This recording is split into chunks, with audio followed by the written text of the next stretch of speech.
La repentance dans le Coran. Beaucoup de gens expliquent la repentance par la résolution de ne plus revenir au péché, de cesser immédiatement de le commettre et par le regret des péchés antérieurs.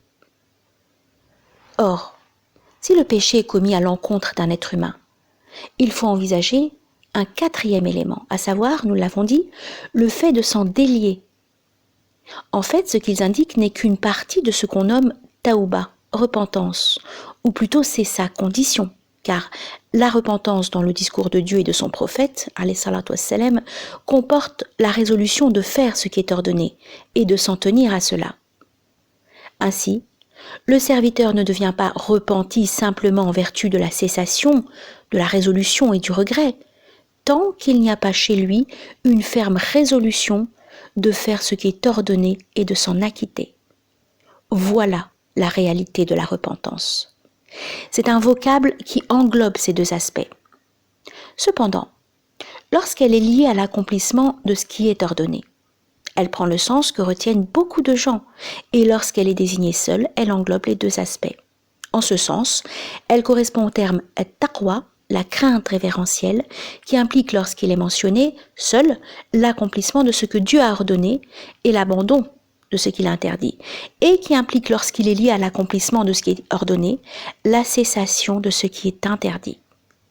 En somme, la réalité de la repentance consiste à revenir vers Dieu en s'engageant à accomplir ce qui est obligatoire et à abandonner ce qui est répréhensible. C'est un retour d'un répréhensible vers ce qui est désirable. Donc le retour vers le désirable constitue une partie du vocable qui la désigne et le retour du répréhensible en constitue l'autre partie. C'est pourquoi Dieu, qu'il soit glorifié, fait dépendre le bonheur total de l'accomplissement de ce qui est ordonné et de l'abandon de ce qui est interdit, en référence ce verset. Repentez-vous tous à Dieu, peut-être serez-vous heureux. Ainsi, chaque repentant est heureux et ne sera heureux que celui qui accomplit ce que Dieu a ordonné et évite ce qu'il interdit. Dieu, qu'il soit exalté, dit également: ceux qui ne se repentent pas, voilà ceux qui sont injustes. Ainsi, celui qui délaisse ce qui est ordonné est un injuste, au même titre que l'est celui qui commet ce qui est interdit. Seule la repentance qui englobe les deux aspects permet de le débarrasser du qualificatif injuste.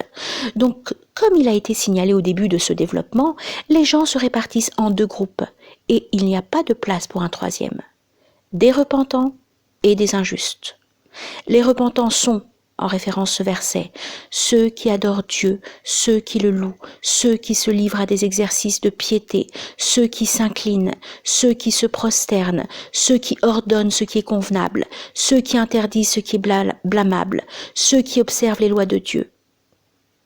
Sourate 9, verset 112.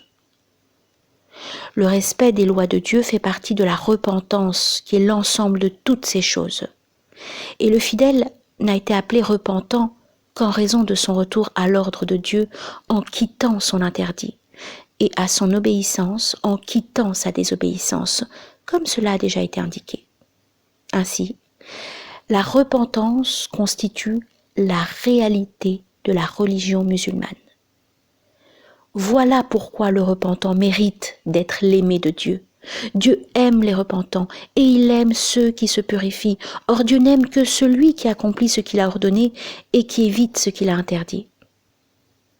Autrement dit, la repentance, c'est le retour de celui qui est détestable à Dieu extérieurement et intérieurement vers ce qu'il aime intérieurement et extérieurement. Son concept englobe aussi bien la soumission que la foi et l'excellence.